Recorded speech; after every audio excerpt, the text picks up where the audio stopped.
Ну вот это святая святых, да, Альма-Матер. Альма-Матер, да. Но все-таки, когда мы вышли отсюда, чисто такие земные вопросы хотел бы задать. Что вы цените больше в жизни? Что хотел? Кроме науки, то, что любите и знаете. Откровенно говоря, больше всего я ценю в жизни личную свободу. Вот мне хочется повернуться туда, куда хочу. Вы свободный человек? Yes.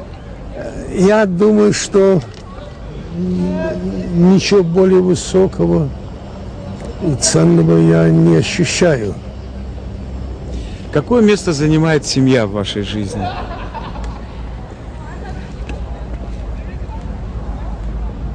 Я думаю, что это очень сложный вопрос. Семья, члены моей семьи не занимаются такими вопросами, они занимаются своими частными делами. Но они все годы были с вами. Да, все были годы, yes. Состарился со своей старухой. Вот и все. Вот если бы можно было все начать сначала в жизни, вы бы что-то изменили в ней? Если бы что-то... Я думаю, что я бы изменил две вещи.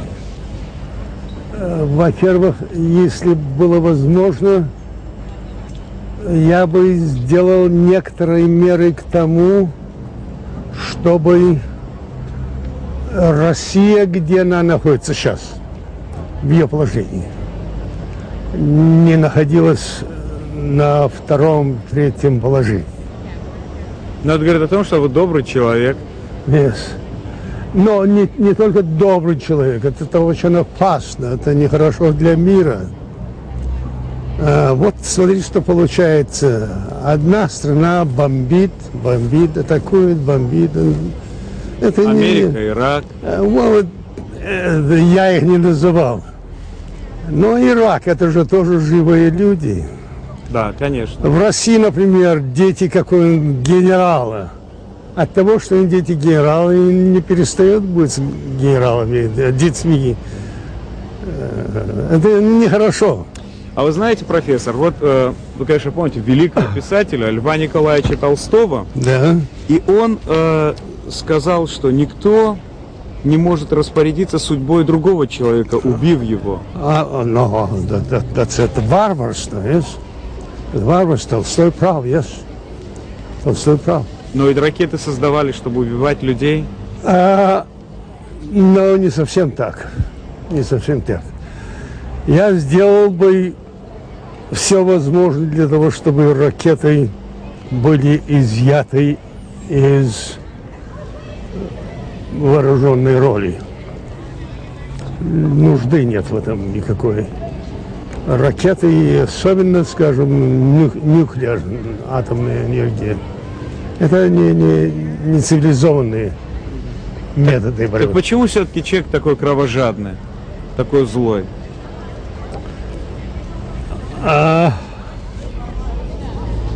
я не знаю. Надо мне пару недель дать, чтобы подумать, и тогда я сказал что-нибудь. Скажите, вот в ваши почти 90 лет вы что-то выпиваете из таких горячительных напитков крепостью выше 20? Я думаю, что ваши соотечественники и мои соотечественники, которые бывали здесь, их довольно много было здесь, они заметили, что я похож на человека, машину, в котором какой-то клапан перекрывает моментально. Вот до сих пор не больше. Вот так, да? Не больше. Я люблю выпить бутылку, не бутылку, стакан, бокал мягкого вина. Но красного?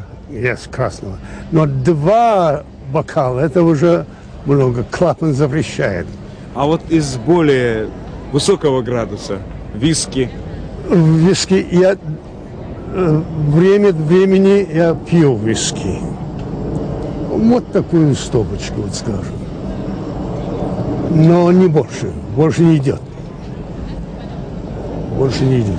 Вот сейчас столько времени уже, времени прожито, нет ли желания написать книгу, мемуар? Есть такое желание, да. Есть такое желание. Но некогда.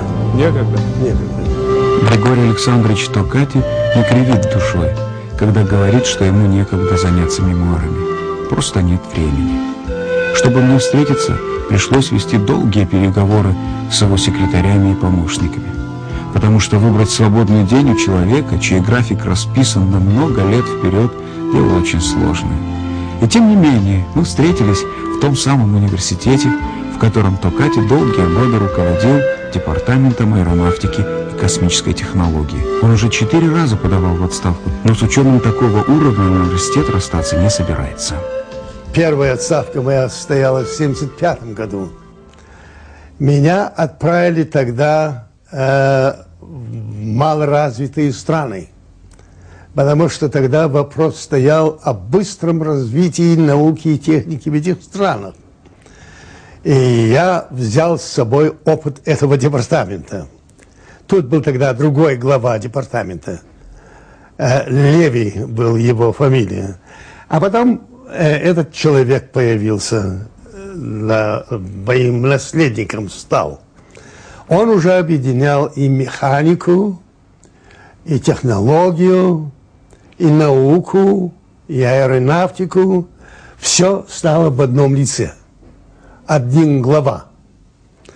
Я думаю, что это имело свои некоторые преимущества, но, как я уже сказал, после моей первой же отставки начался ужасающий отлив кадров.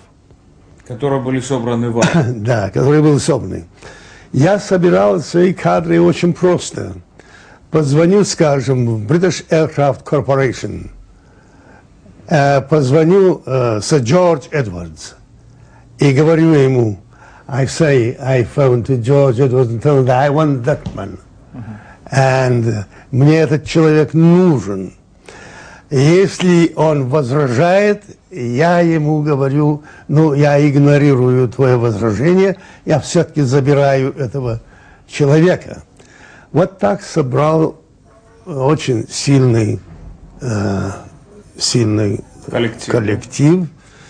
И мы вошли, я был в очень тесных контактах с НАСА, очень тесных контактах. С ними разговаривал точно так же, как с Джорджем Эдвардсом. И это облегчало работу, помогало НАСА, нам, мы НАСА, и мы соединились и работали. Потом к нам приехали американские астронавты после возвращения с Луны. Они возвратились с Луны в Лондон для того, чтобы сказать спасибо мне. Ну, это надо было сказать всем, не только мне, конечно. Но вот и с тех пор этот департамент развивается вот во главе с Дэвидом. Когда я встретил профессора Токати в 1966 году, он уже был главой департамента аэронавтики этого университета. Он к тому времени знал всех людей, занимавшихся этой проблемой и у нас в стране, и далеко за ее пределами. Он следовал тем прекрасным и глубоким традициям, которые были заложены до него основателями нашего университета еще в 1909 году. Это было первое в мире учебное заведение, решившее начать исследования в области аэронавтики. Профессор Токати прекрасно вписался в слаженный коллектив, а затем, став руководителем департамента, сделал его лучшим в Великобритании. Именно благодаря ему департамент аэронавтики и космической технологии нашего университета и по обучению, и по исследовательской работе остается по сей день самым передовым среди всех учебных заведений нашей страны. Сегодня легко рассуждать о причинах, которые заставили уехать выдающегося ученого из страны. Мы знаем, в каких условиях трудились лучшие умы под руководством Берии. Остается только сожалеть о погибших в лагерях и навсегда уехавших за границу. Но ведь это про нас говорится. Что имеем, не храним, потерявши плачем. Теперь Англия гордится профессором Токати. Именно он был главным ученым на проекте сверхзвукового «Конкорда». Именно он создавал космические аппараты «Аполлон» и «Меркурий». Вот какая история, Григорий Александрович. Наука так далеко ушла, так высоко и глубоко. А каковы отношения с человеческой жизнью у науки, с человеческим нутром, с душой? На ваш взгляд, такой ненаучный вопрос, но философский, смею надеяться. Я думаю, что он и философский, и научный. Вы совершенно правы. Наука сделала гигантские шаги. Фактически, я бы сформулировал философию эпохи стыка 21 и 20 веков. Это главная философия этого момента. Следующим образом. Наука и технология достигли таких достижений, таких глубин, которые еще массе на улице неизвестны, что уже невозможно уложить научно-техническое содержание прогресса в традиционные формы организации, идеологии, философии, социологии. Человечество получило в своем полном распоряжении уже такие средства, которые, последствия которых прояснятся только через 50-60 лет. Ну, например, скажем, мы идем сейчас на планетой нашей Солнечной системы, Марс и так далее. Я, кстати говоря, участвую в этом деле. И у нас возникли такие вопросы, о которых нельзя нигде найти ни косвенного намека. Нет науки такой. То, что мы сейчас встречаем, это совершенно новое в науке.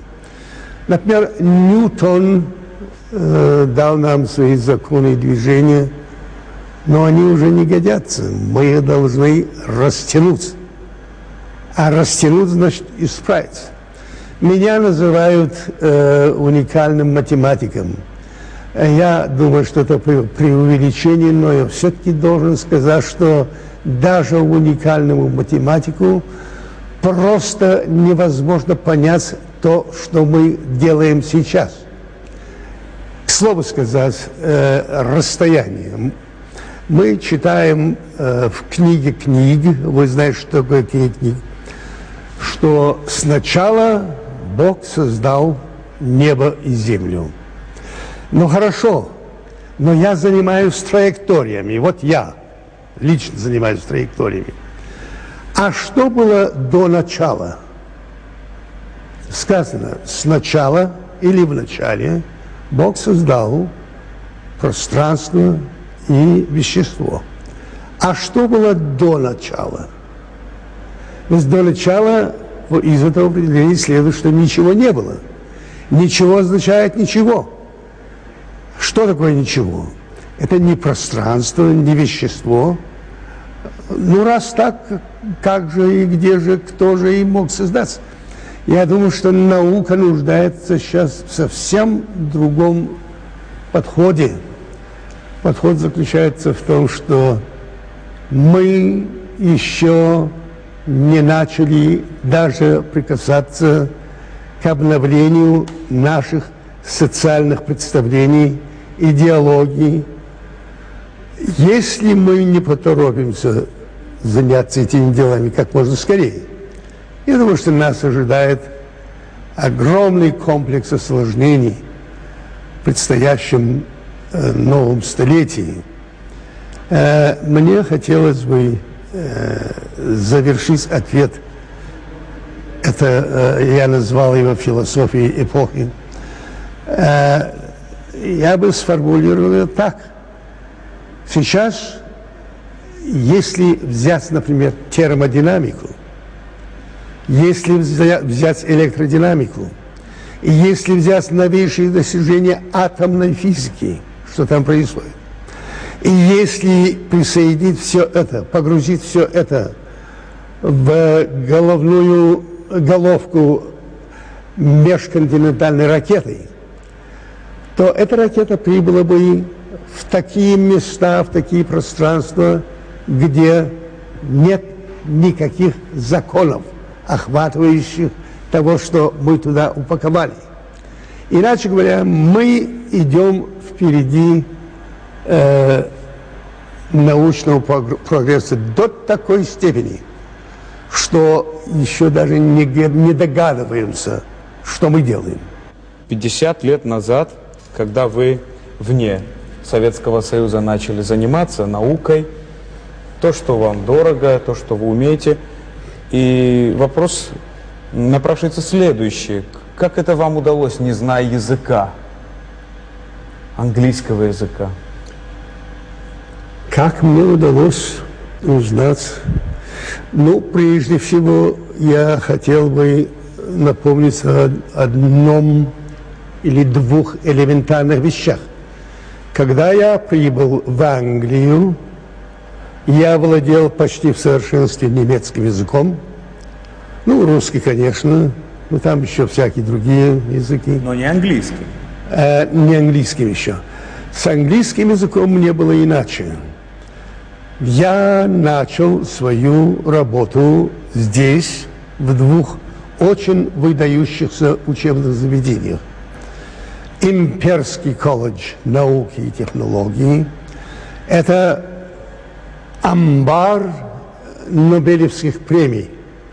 Это, знаете, вы не пройдете и 30 шагов, чтобы не увидеть, где написано имя Нобелевского лауреата. Что, они выходцы из этого колледжа? Все из этого колледжа.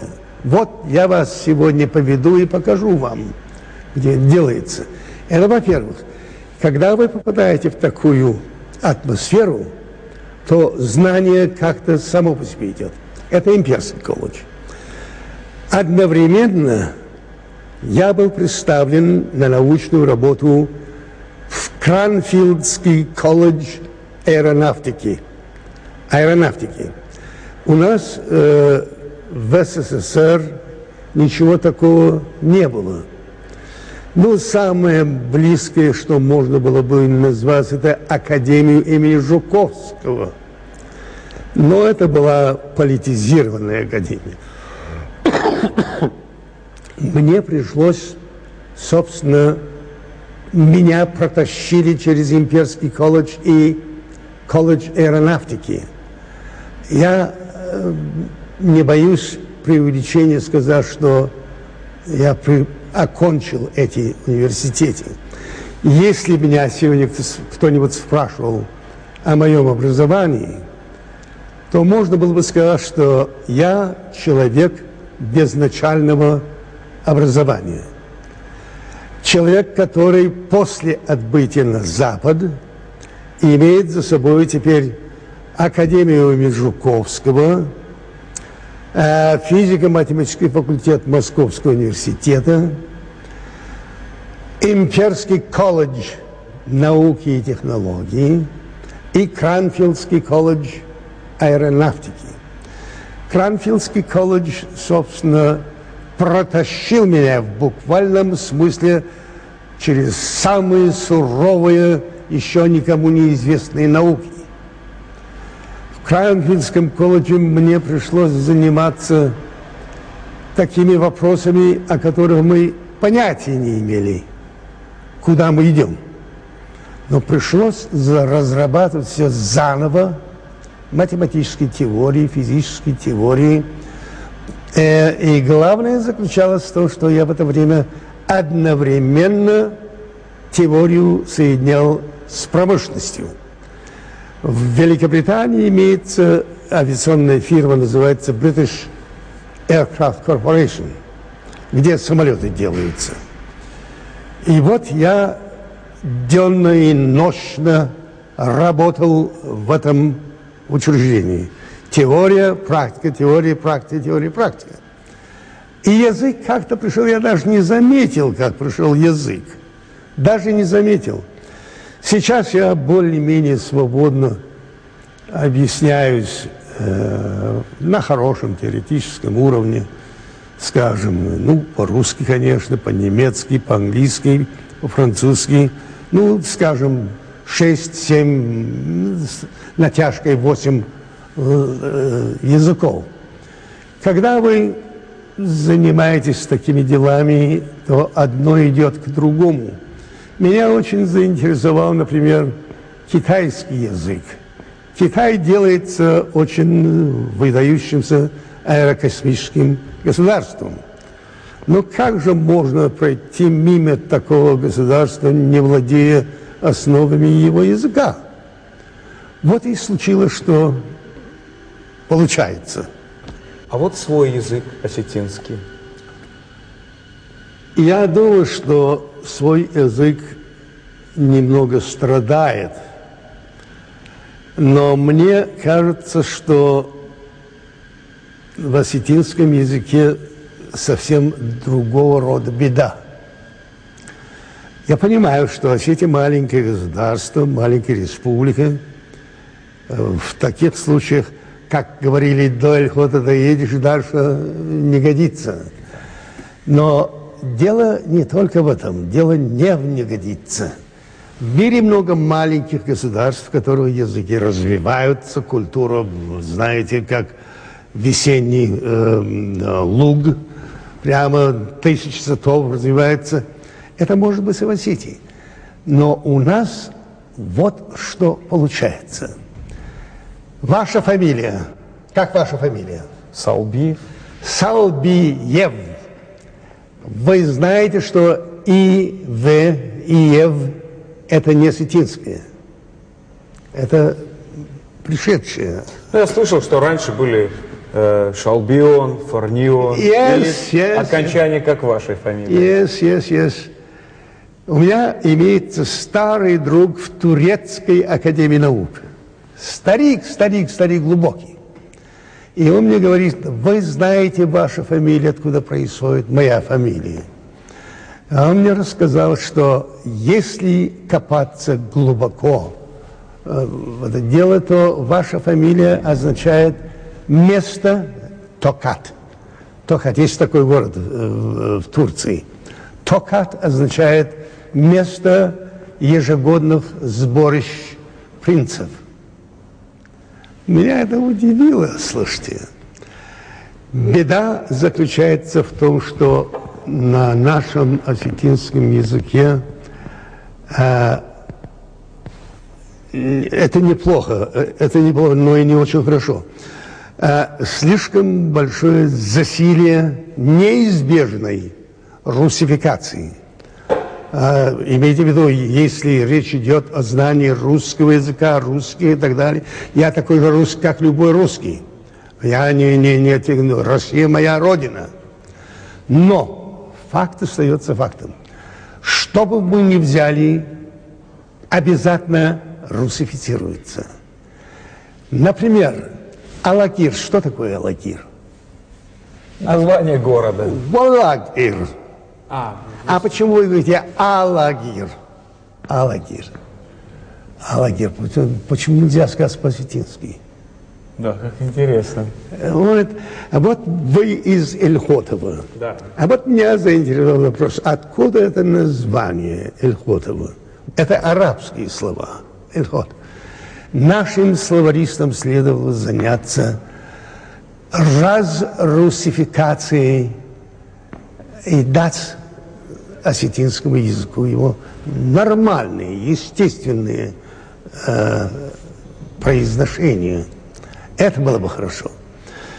Когда в ЮНЕСКО недавно обсуждали, в чем же проблема языков в мире, один очень известный датский философ, сказал, что беда заключается в том, что мы не говорим на своих языках по-своему. Мы говорим на своих языках по-иностранному.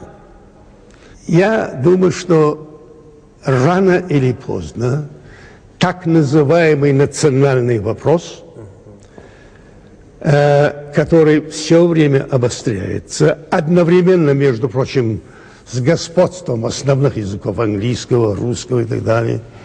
Я думаю, что в недалеком будущем у вас и в Осетии, и в других местах получится очень неприятный сюрприз.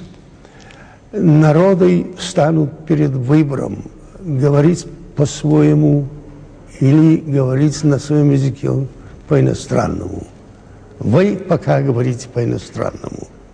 На своем языке по-иностранному. Да. Вот вы меня спрашивали, как насчет осетинского языка. Я должен вам сказать, что осетинским языком я владею, приблизительно как на уровне среднего осетина. Может быть, немного ниже. Но когда вот иногда ложишься и слегка прикрываешь глаза и читаешь энциклопедии или словари, призадумываешься, вот откуда у нас это слово, немного неудобно. Неловко, да? Неловко. Мы слишком иностранизируемся. И тем самым себя лишаем некоторых важных вещей. Вот в связи с вопросом об осетинском языке мне хотелось бы упомянуть один очень важный момент. У нас еще не решен исторически, окончательно вопрос о происхождении Осетии. Осетия – это подброшенное название. Это грузины когда-то подбросили Оси. И пошли ес. Это подброшено, это не естественное название. Ну хорошо, вы говорите Аланы. А вот какая работа зашла глубже истории Алании? Ведь до Алании тоже были что-то. Скифы, сарматы. Yes. Не только это, если вы заглянете в Римскую империю, развал Римской империи, то вы увидите, что восход народов с востока на запад был фактически тронут вот этим развалом Римской империи. Сильная, хорошо развитая цивилизация, и она двинула не совсем обоснованные народы двигаться туда. Когда вы роетесь в этих деталях, вы обнаруживаете, что, может быть, мы поторопились с названием Алания. Но это не... Я очень извиняюсь. Да, что республика сейчас Алания? Сейчас. Вот это я имею в виду. Может быть, будущим поколениям придется сожалеть, что мы поторопились немного. Надо было глубже исследовать это. Беседовать с профессором Токати можно бесконечно долго. Ведь столько, сколько знает этот человек, невозможно рассказать ни за день, ни за неделю, ни за долгие годы.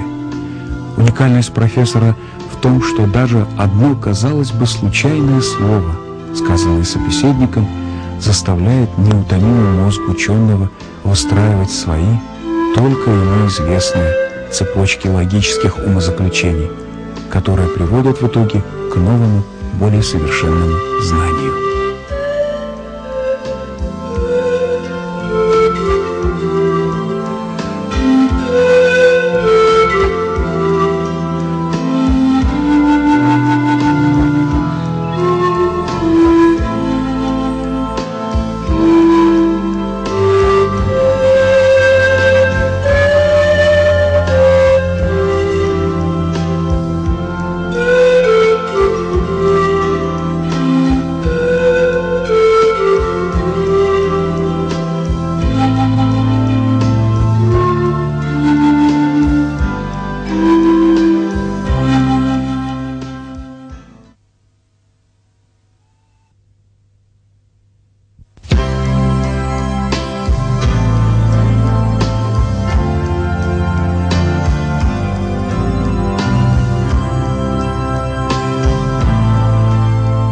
когда наступает праздник, скажем, Джоргуба, вы вспоминаете?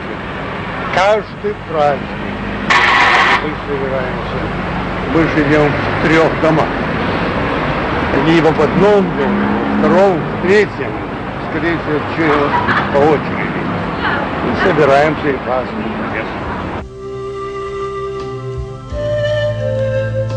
Это старинный пригород Лондона Уимблдон. Он известен всем любителям большого тенниса. Здесь проживает со своей семьей легендарный профессор Григорий Александрович Токати. О жизни, о судьбе, о науке наш разговор. В моем возрасте нельзя играть в недоговоренности. Я должен... Нельзя этого не делать. Пришло время, когда надо говорить то, что есть. Когда меняли латинский алфавит на теперешний сирилику, между прочим, очень неподходящая сирилика для эстонского языка, абсолютно неподходящая. Это было в 1938-1939 годах. В 1940 году уже оформилось. Я имел возможность выступить на коротком завещании в Доме ученых на Кропоткинской улице в Академии наук. И я выразил такую мысль, что это одно из деяний нашего времени, которое вскоре будет критиковаться очень сильно. Я думаю, что это более-менее точные слова.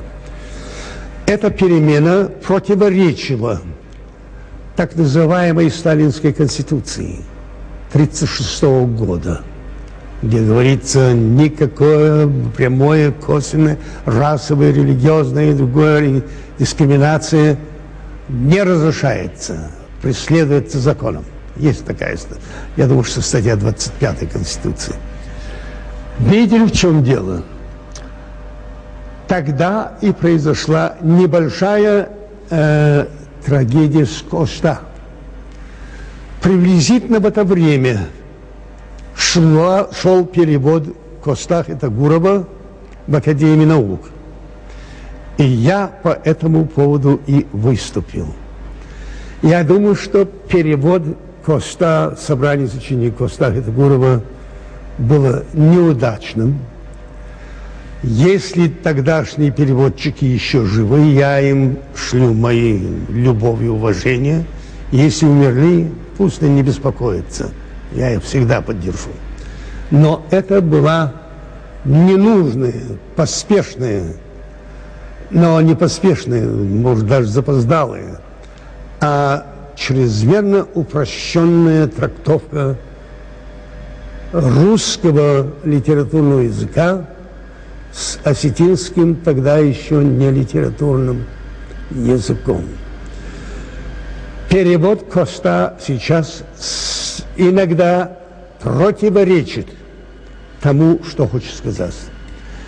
Но вот я вам скажу один маленький пример. У Коста есть такой Шардей Жамагай, Губерты Жамагай, Нхаши Бады Жарон Хубад. Вдумайтесь в каждое из этих слов. Ничего, кроме угнетения в этих словах нет. Все, буквально все сжимает тебя. Но, с другой стороны, посмотрите более широкую сферу Коста Хитагурова. Кто он был? Он был человеком типа Лермонтова, Некрасова, вот таких людей, революционных демократов. Тогда, когда страна вырывалась из плотных цепей несвободы, вот в это время переводятся такие вещи. Имейте в виду другое. У Коста есть одно произведение, я точно не помню. Но что ж, друзья, сознаемся, говорится, знаемся. Среди русских я родился, среди русских вырос я, и так далее. Это почти моя позиция. Я среди русских вырос. Меня нельзя обвинять в антирусском. Между прочим, никогда и никто меня и не обвинил. Но, несмотря на то, что он не антирусский, Коста, в то же время говорит измагает, и так далее. Нахаши бады, жарон хубады. Видите, в чем дело? Надо отойти отсюда немного от осетинской литературы. Надо заглянуть в кабардинскую, и чеченскую, ингушскую. Что вы замечаете? Вы смотрите, Дербент. Вы знаете, что такое Дербент? Город-крепость. Город-крепость. Вы знаете, что такое Грозный? Грозный чем угрожают? И вот так просмотрите через всю линию Кавказской обороны. Right? Вся она насыщена насилием. Right? Но, позвольте, вы не можете себя называть свободной литературного отношения нации, если вы живете в Владикавказе. Что такое Владикавказ? Владец, извините за выражение, владец можно только женщиной, сапогами, подошвой, но не народом. Таких принципов нет. Я думаю, где-то на днях кто-то в Остинской газете написал одну выдержку из моих дневников. Там приводится такой пример. Когда Вольтера спросили, как бы вы благословили юношу в добротную жизнь, он призадумался: май год, какой вопрос? Ну, пожелать ему доброго здоровья, Бога и так далее. Но нет, он подумал, закрыл глаза, потом кладет руку на голову мальчика и говорит: Бог и свобода с тобой, мой друг. И ушел. А с тех пор французская философия думает. Значит, выходит, Бог есть, он остается, но Бога одного недостаточно. Right? Нужна свобода. Где нет свободы, там не может быть Бога. Бог может свободно действовать только там, где неограниченная свобода. Нельзя Бога поставить в рамки. Это невозможно, это глупо. Какие вот у вас впечатления, профессор, остались о великом Жукове, великом полководце? Ну, это уже политика. Нет, а если чисто человеческий ранг перевести? Он же тоже человеком был? Да.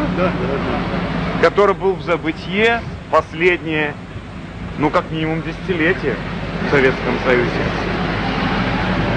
Я думаю, что Жуков был высокопорядочный человек, а я говорю серьезно.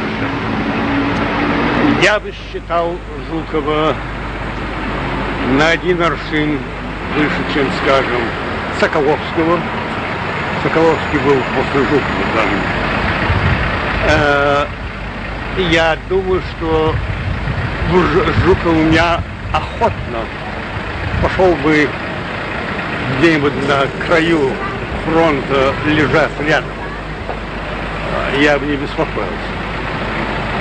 Я бы не со всяким маршалом это сделал. А вот Жуков у меня сделал бы.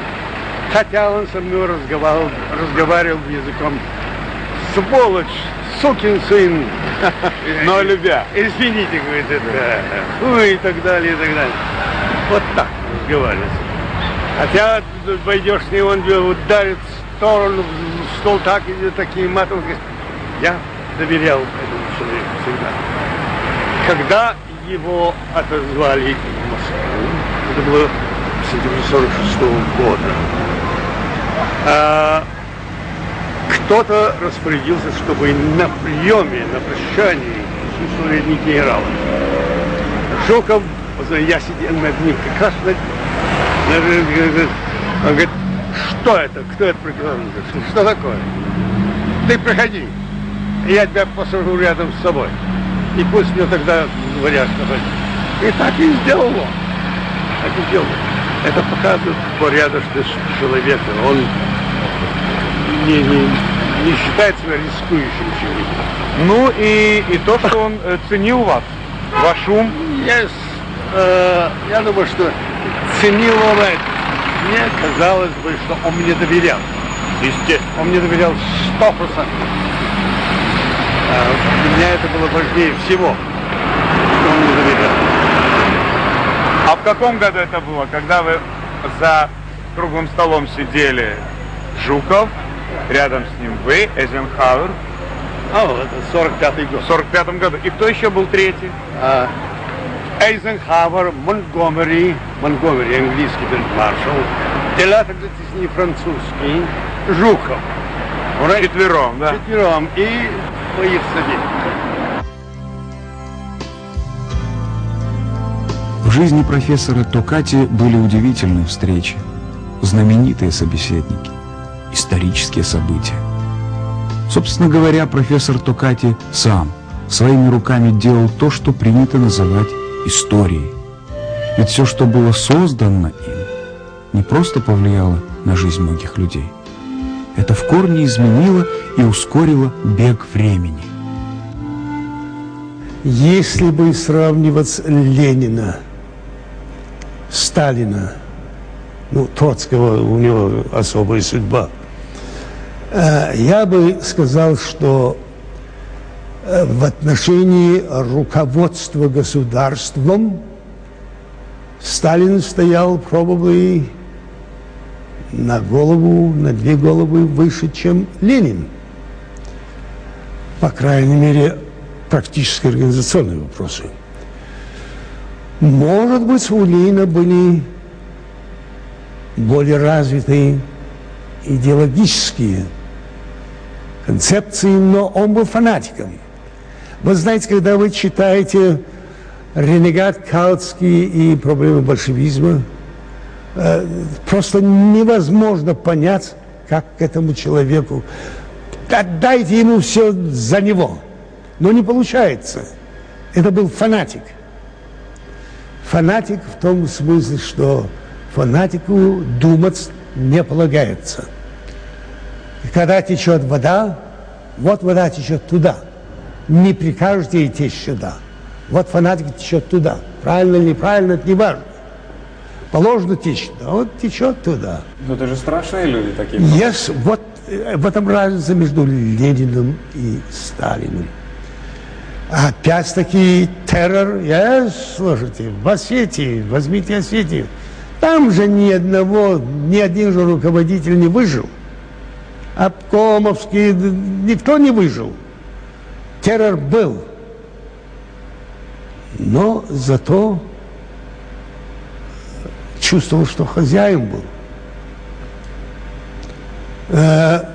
Моя философия, if I were given, если бы мне дали возможность выбирать, я бы и того, и другого, я бы свалил другое с берега Терека, и пусть его несет.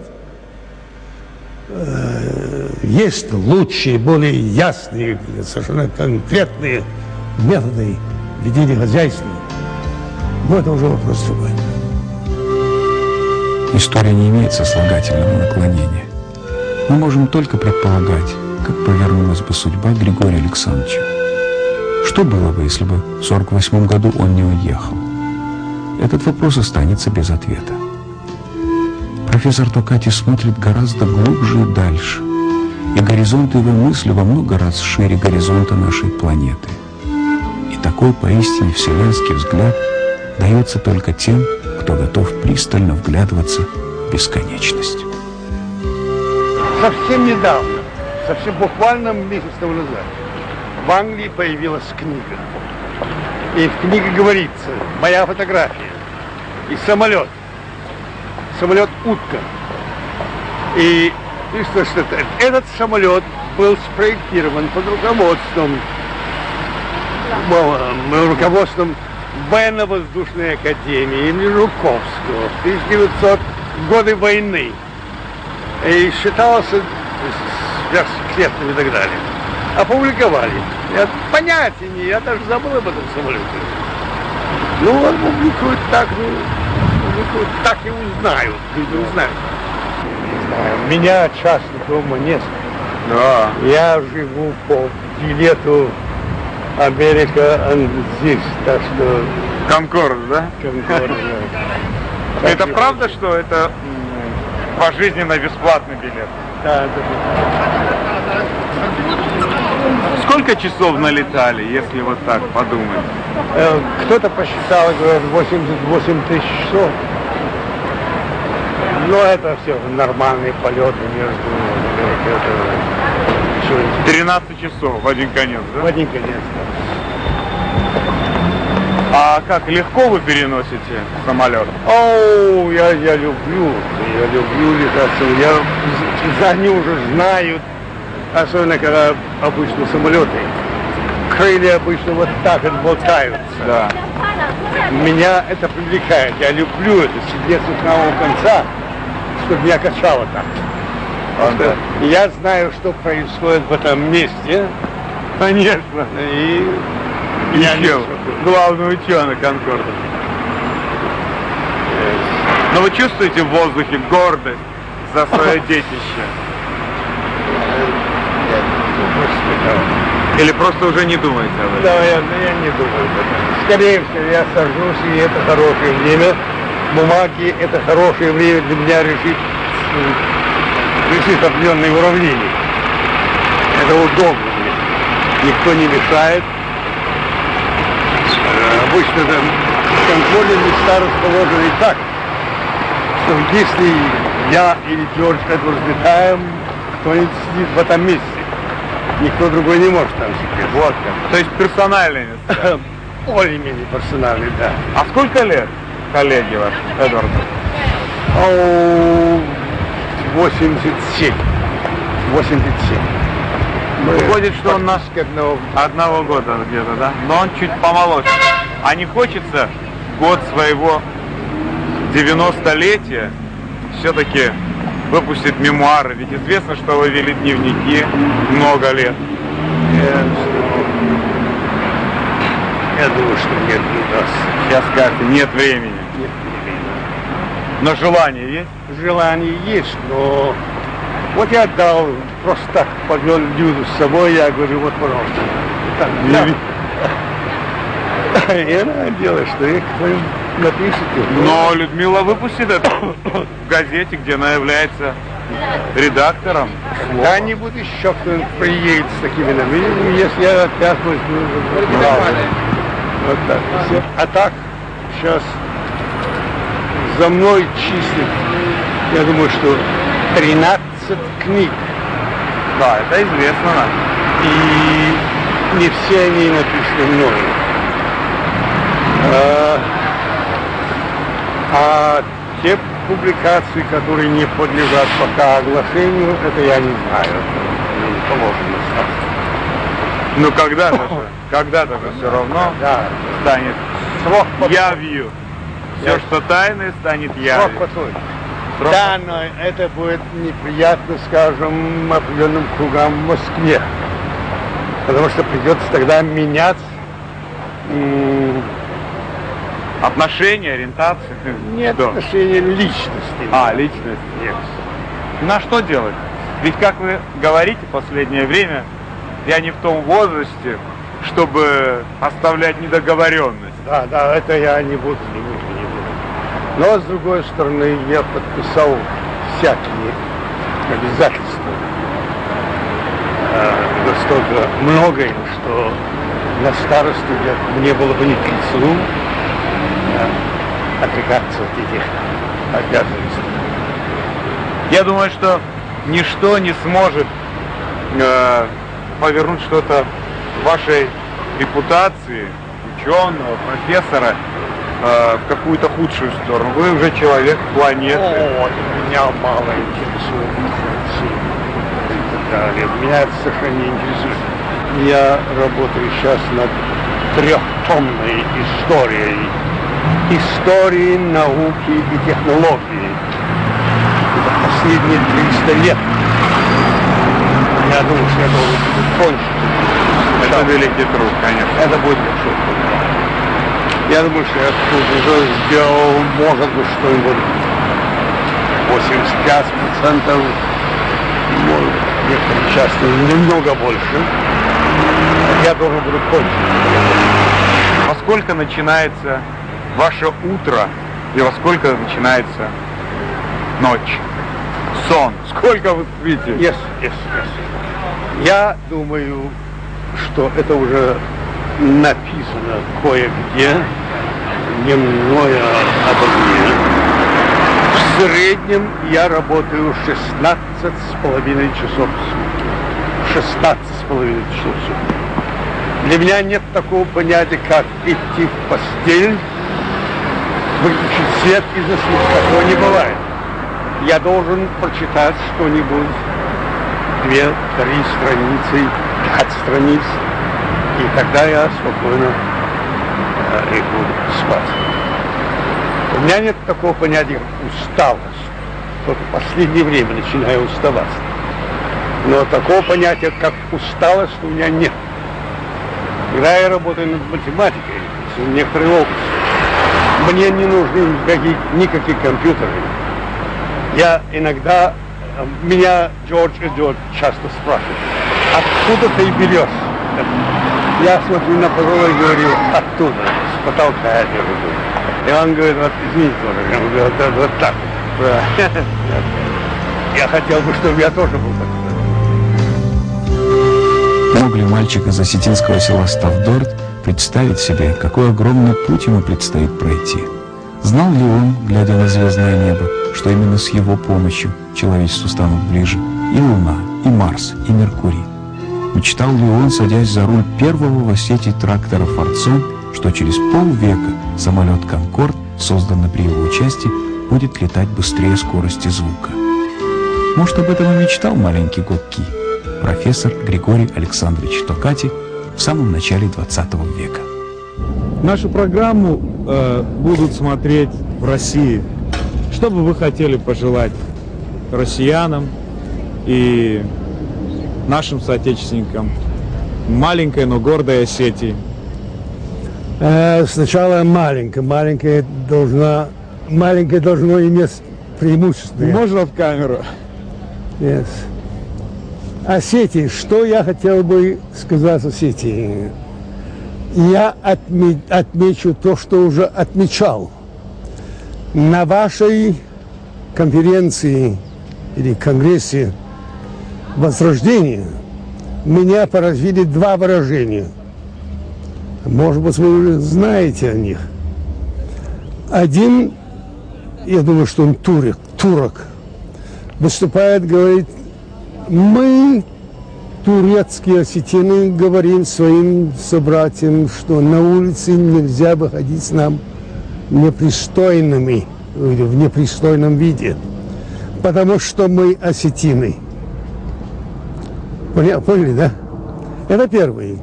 И какой-то из ваших поэтов, я не помню, кто это был, он говорит, мы слишком хвалимся, есть такое выражение, слишком хвалимся, это очень опасная болезнь. Хвастаемся. Хвастаемся. Это очень нехорошо. Очень нехорошо. Если взять, например, искусство, осетинское искусство, я часто смотрю, между прочим, показываю своим, сюда приношу и показываю иногда. Вот имеется одна игра с ножами, кинжалами и так далее. Да, вот, когда вот сажают их в пол. Yes, это хорошо, это героически, артистически, но это не цивилизованно. Надо различать между цивилизацией и культурой. Я думаю, что это такие вещи не украшают, они раскрывают ваше состояние, но не подтверждают, что это хорошее состояние.